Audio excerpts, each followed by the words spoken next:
এমন শোনা যাচ্ছে না এখানে কি বোঝাইছে অ্যাপ্রোচ মানে হচ্ছে সে the way he or she behaves you didn't like বুঝতে পারছেন আপনার প্রথম কনভারসেশনে তার সাথে আপনার যেভাবে কথাটা শুরু হয়েছে তার কথাবার্তা আপনার ভালো লাগে না বিহেভিয়ার কি হয় নাই ভালো লাগে না সে আপনার সাথে যেভাবে নিজেকে রিপ্রেজেন্ট করছে সেটা আপনার কি হয় নাই ভালো লাগে না দিস ইজ কল্ড অ্যাপ্রোচ এই জন্য অ্যাপ্রোচ অলওয়েজ ভালো হইতে হবে বুঝতে পারছেন মানুষের সাথে অ্যাপ্রোচ ভালো হইতে হবে আচ্ছা এরপরে হচ্ছে অ্যাজাম্পশনস এটার মিনিং কি লিখছেন অনুমান করা কোনো কিছু এখন বলেন অনুমান এই অনুমান এখানে আমরা তো প্রেডিক্টও বলতে পারি চাইলে এটার সিনোনিম হিসেবে আচ্ছা what is the difference between assumption and হচ্ছে প্রেডিকশন মানে প্রেডিক্ট এই দুইটার মধ্যে পার্থক্য দুইটাই কিন্তু অনুমান পূর্বানুমান মানে আগেই চিন্তা করা হ্যাঁ অ্যাজাম্পশন কি আর প্রেডিকশন কি দুইটা কি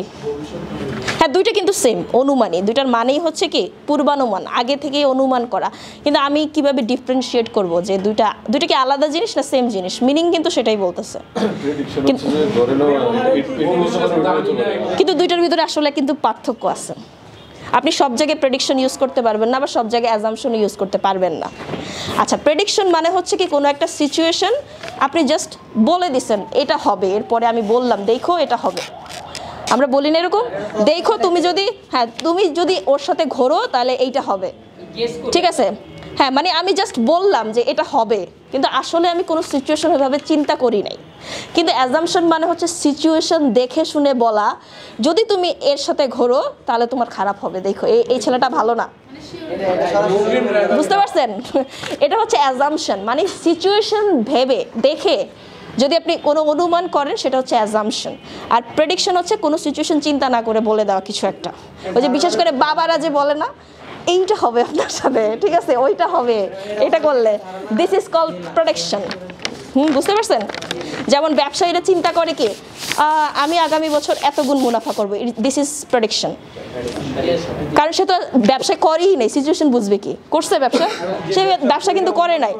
ইয়েস না এটা আসলে আমি এক্সাম্পল দিয়ে বুঝাইতেছি কিন্তু ধরেন আরেকটা সিচুয়েশন আপনি দেখে তারপরে বলতেছেন না ব্যবসাটা যেভাবে যাচ্ছে আমি অ্যাজিউম করতে পারি যে আমি হয়তো 2 গুণ মুনাফা করতে পারি বছর শেষে ইয়েস সিচুয়েশন দেখে বুঝতে পারছেন আচ্ছা আর কোনোটাতে প্রবলেম ডিসপোসেস মানে কি লিখছেন এটার মানে কি লিখছেন হ্যাঁ ইয়েস মীমাংসা করে দেওয়া কোনো মাধ্যমে দুইটা দলের মাঝে বা হচ্ছে গ্রুপের মাঝে মীমাংসা করা কোনো কিছু সলিউশন করে দেওয়া হ্যাঁ ডিসপোসেস আচ্ছা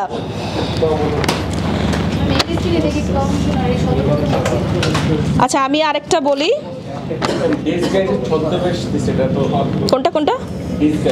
হ্যাঁ ডিসগাইজ ছদ্মবেশ চারিত্রিক হ্যাঁ এটাও বৈশিষ্ট্য বা চারিত্রিক বৈশিষ্ট্য এটাও চারিত্রিক বৈশিষ্ট্য বাহ্যিক ঠিক আছে আচ্ছা ডিসগাইজ মানে কি ছদ্মবেশ ঠিক আছে আপনি ছেলে মেয়ে হয়ে সেজে আসলেন ঠিক আছে দিস ইজ কল্ড কি ডিসগাইজ ওকে আচ্ছা এরপরে হচ্ছে আমাদের হচ্ছে কনজার্ভ এইটা কি এটার মিনিংটা কি লিখছেন সংরক্ষিত কোনো কিছু সংরক্ষণ করা আছে সেটাকে বলা হয় কি কনজার্ভ এটা কি বলেন এটার পার্সোপিসটা কি না এটা অ্যাডজেক্টিভ এটা একটা সংরক্ষিত আসনটা কেমন আচ্ছা অ্যাডজেক্টিভ আমরা কি হিসেবে ইউজ করি বলেন অ্যাডজেক্টিভ আমরা কিসের জন্য ইউজ করি প্রয়োজনটা কি অ্যাডজেক্টিভের নাউনের কি করে এখন আমি আসন হচ্ছে কি নাউন নাকি বলেন আসন কি একটা নাম কি না সিট একটা নাম না তার মানে আসনটা হচ্ছে সংরক্ষিত মানে আমি আরেকজনের জন্য রাখছি জায়গাটা সো এটা কি অ্যাডজেক্টিভ আসনটা কেমন সংরক্ষিত বুঝতে পারছেন সো দিস ইজ হচ্ছে অ্যাডজেক্টিভ এইভাবে হচ্ছে ডেসক্রাইব করে মনে রাখতে হবে মুখস্থ করে আপনি মনে রাখতে পারবেন না ইয়েস প্র্যাকটিক্যাল এই জন্য হচ্ছে প্র্যাকটিক্যাল হইতে হবে সব কিছু আপনাকে নিয়ে আসতে হবে বাস্তবে নিয়ে আসতে হবে ঠিক আছে কনজারভেটিভ এটাও রক্ষণশীল ওইটাই সংরক্ষিত বা রক্ষণশীল পার্সনের ক্ষেত্রে বলে আর কি কারণ আমরা তো পার্সন আমরা তো সংরক্ষিত হইতে পারবো না আমরা রক্ষণশীল বলি হ্যাঁ যারা ওর কি অনেক নিয়ম কানুন মেনে চলে তাদেরকে বলা হয় রক্ষণশীল হ্যাঁ বলেন কি সমস্যা হ্যাঁ কশনারি মানে কি? এটা তো একটু আগে বলছি। কশনারি বললাম তো, হ্যাঁ সতর্কতামূলক। আচ্ছা তারপরেরটা কোনটা প্রবলেম ছিল? হ্যাঁ সবগুলোতেই প্রবলেম, তো বললাম তো সবগুলাই। আচ্ছা এরপরে একটা আছে দেখেন, এটা একটু ব্যাখ্যা করি আমি। গ্রোসাম, এটা মিনিং কি লিখছেন আপনারা? GRUESOME, কোনো কিছু অনেক ঘৃণ্য জঘন্য, এটা বেসিক্যালি নেগেটিভ ওয়েতে হবে। এই ওয়ার্ডটাই হচ্ছে কি নেগেটিভ ওয়ার্ড, ওকে, যে এই জিনিসটা অনেক ভয়ঙ্কর, অনেক ঘৃণ্য, অনেক বাজে কাইন্ড অফ, সেক্ষেত্রে আমরা এটা করতে পারি, বলতে পারি, ঠিক আছে, এই ওয়ার্ডটা ইউজ করতে পারি। এবং এটা কি পার্টস অফ স্পিচটা কি এটার? ইয়েস, এটা এখানে আমাদের এই ইয়াতে কি বলে এটাকে, প্যাসেজে যেটা ইউজ করা হয়েছে যে গ্রোসাম অ্যাসপেক্টস, অ্যাসপেক্টস মানে কি দৃষ্টিভঙ্গি, মানে দৃষ্টিভঙ্গিটাই হচ্ছে জঘন্য, ঠিক আছে। থাকে না এরকম, বিশেষ করে বেশিরভাগ মানুষের দৃষ্টিভঙ্গি খারাপ থাকে, ঠিক আছে, খুব কম মানুষই আসলে পজিটিভ ওয়েতে থিঙ্ক করে। হ্যাঁ,